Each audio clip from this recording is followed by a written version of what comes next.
தீபாவளி திருநாளை முன்னிட்டு பல்வேறு ஊர்களில் இனிப்பு தயாரிப்பும் அதன் விற்பனையும் களைகட்டி வருகிறது. மக்களும் ஸ்வீட் வாங்கி கொண்டாட தயாராகி வருகின்றனர்.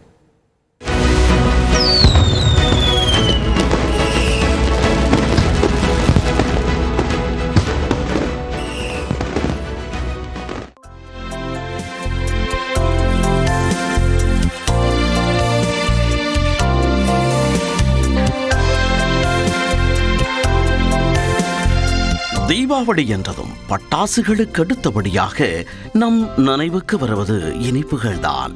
அன்பானவர்களுடன் இனிப்பை பகிர்ந்து தித்திக்கும் தீபாவளியை கொண்டாட மக்கள் தயாராகி வருவதால் ஸ்வீட் விற்பனை களை கட்டுகிறது. பால்கோவாவுக்கு பெயர் போன சிறுவில்லிபுத்தூரில் நேரடி முறையிலும் ஆர்டர் மூலமாகவும் இனிப்பு வகைகள் மக்களின் வீடுகளுக்கே செல்கின்றன.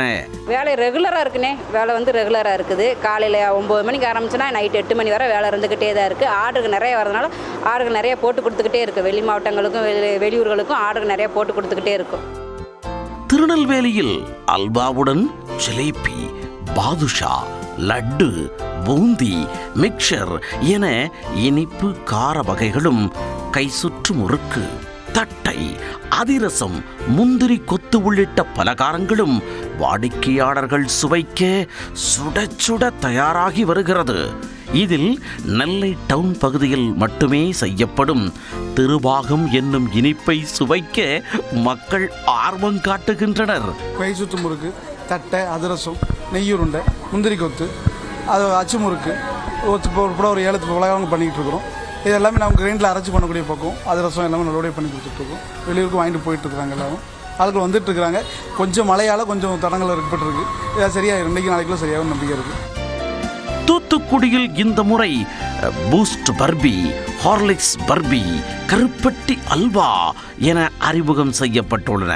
இத்துடன் கேரட் மைசூர் பாகு, நெய் பாதாம் ஸ்வீட்ஸ்களை மக்கள் விரும்பி வாங்கிச் செல்கின்றனர்.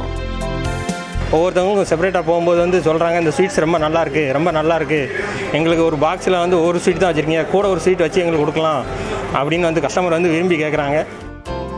இப்படி பல்வேறு ஊர்களிலும் ஸ்வீட் விற்பனை மும்முரமாக நடைபெற கடை உரிமையாளர்கள் மகிழ்ச்சி அடைந்துள்ளனர்.